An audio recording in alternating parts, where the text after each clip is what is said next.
bago natin puntahan yung rights, puntahan natin yung nature, saan nanggagaling yung urge na yan. Scientifically speaking, na-discover na ng mga scientists na the husband produces sperm and it has to be released every 2 to 3 days. Pag medyo bata-bata pa.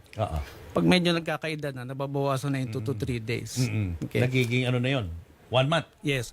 Once a month. Once a month na lang, ano? Tatawanan Once a week or twice a week. Okay. Once Sige, a week sige. or twice a week. Huwag naman once a month, sobrang na yun, Papu. Okay, anyway, going Uy, back. may ganun na. Minsan, Joke lang. minsan annual pa.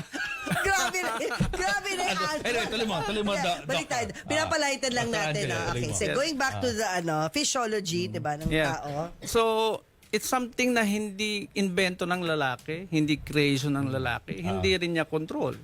No? Pag naintindihan ng babae yan, wala nang kailangan pakiusapan eh. The more na naintindihan ng babae yung needs ng lalaki, hindi mo kailangan makaawa, makiusap, or i-insist yung rights mo. Kaya, pag ignorante yung partner mo sa bagay na yun, talagang mag-i-struggle ang husband to give that rights. Now, punta tayo sa rights na sinasabi ng batas under Article 68 ng Family Code, 68 to 71. Andun yung rights and obligations of spouses.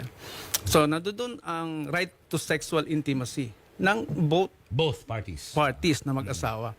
Ang marami tayong namimiss, pagdating sa area na to. Actually, wala nga doon sa Family Code. Ang tao may season. May 4 seasons ang tao. So, kung summer yung nararamdaman ng husband, mainit, in heat, hindi yun sabay sa babae.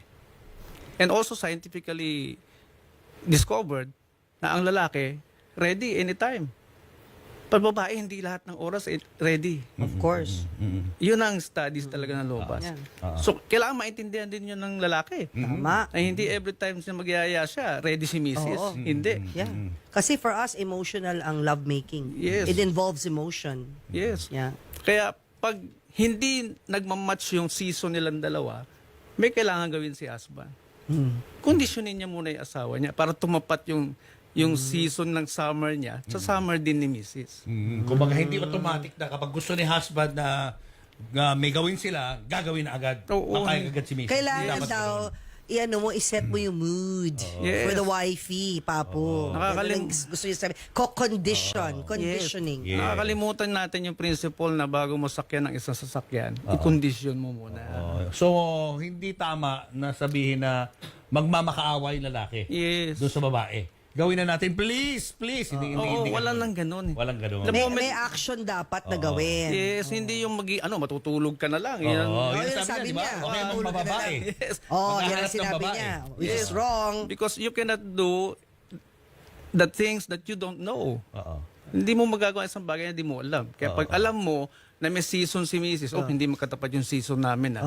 Kailangan niyang gumawa ng aksyon. Oo. Hindi man babae, di ba? Hindi man babae. Oo. Lambingin niya.